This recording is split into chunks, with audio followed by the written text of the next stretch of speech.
Okay, friends, so let's continue talking about circles. I just want to point out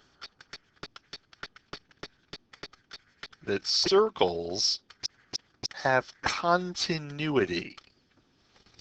What does that mean?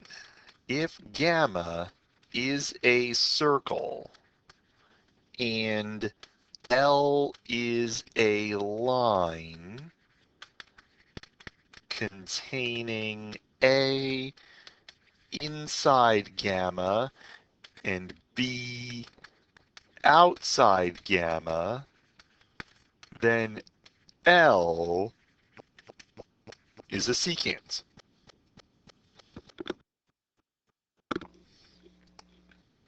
In other words, if the line contains A and B, it doesn't just get lost. It has to go all the way through and intersect the circle twice. Circles have continuity. It's one of those things that's really, really obvious. But lots of things that have been obvious, we have needed to prove. Your text has a decent proof of this. I'll let that go because that's not what this screencast is really about. This screencast is about circumscribing triangles and inscribing circles in triangles. I write high school math contests for fun and also for money.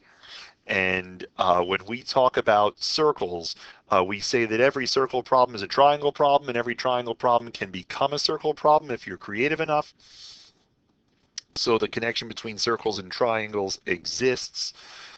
There's a theorem that says a triangle can be circumscribed. He better define this soon, or I'm just going to go nuts on him. If and only if the perpendicular bisectors of the sides are concurrent.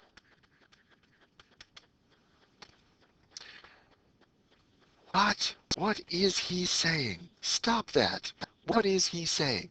So to circumscribe a triangle means that you can find a circle that passes through all three vertices of the triangle. And what we're saying in this theorem is that that happens if and only if the perpendicular bisectors of the sides of the triangle are concurrent. That's what we're saying. That's what we're saying. So it's actually pretty easy to prove things this way.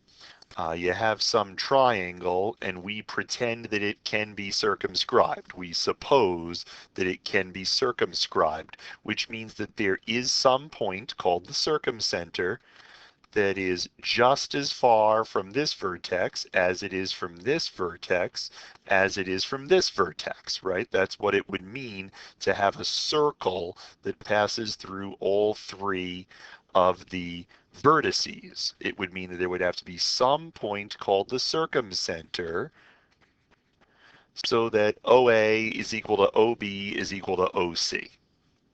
Right? So then our job is to show that the three perpendicular bisectors of the sides are concurrent. Well, where are the perpendicular bisectors of the sides?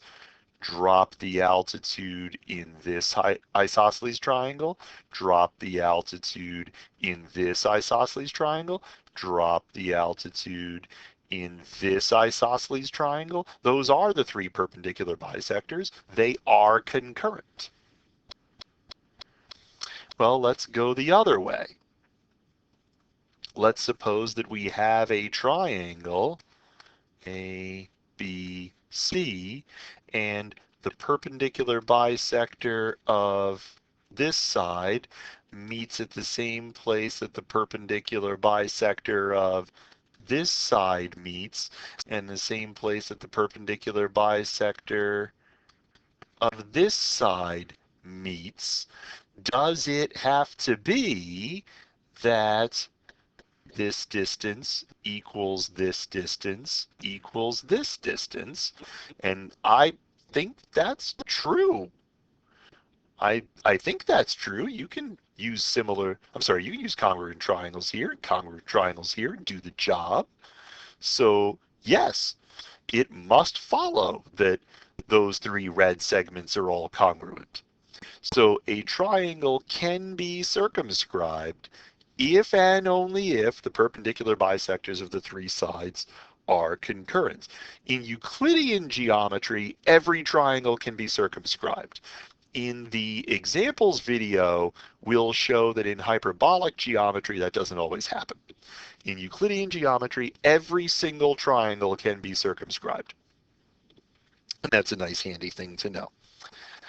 The other thing we're supposed to talk about is the idea of an incenter. So the incenter is the center of a circle that is tangent to all three sides of a triangle. I argue it's the intersection of the angle bisectors. That's what I argue. You take triangle ABC, you draw this angle bisector, you draw this angle bisector, you draw this angle bisector, and the argument is that if you drop altitudes, all three of those altitudes must have the same length. And if all three of those altitudes have the same length, then they're all radii of the same circle. That's the idea. Oh, it's a terrible picture. Can we prove that that is true? Sure we can.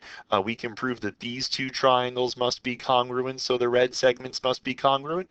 We can prove that these two triangles must be congruent, so the red segments must be congruent. We can prove that these two triangles are congruent, so we can prove that these two red segments must be congruent. We get it by transitivity two at a time. That appears to be a neutral result.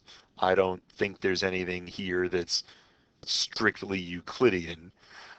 So we can inscribe a circle in every triangle in our neutral geometry. Those are things for you to know. We'll step into the Euclidean world next so that we can confirm some things that we know from high school. Great!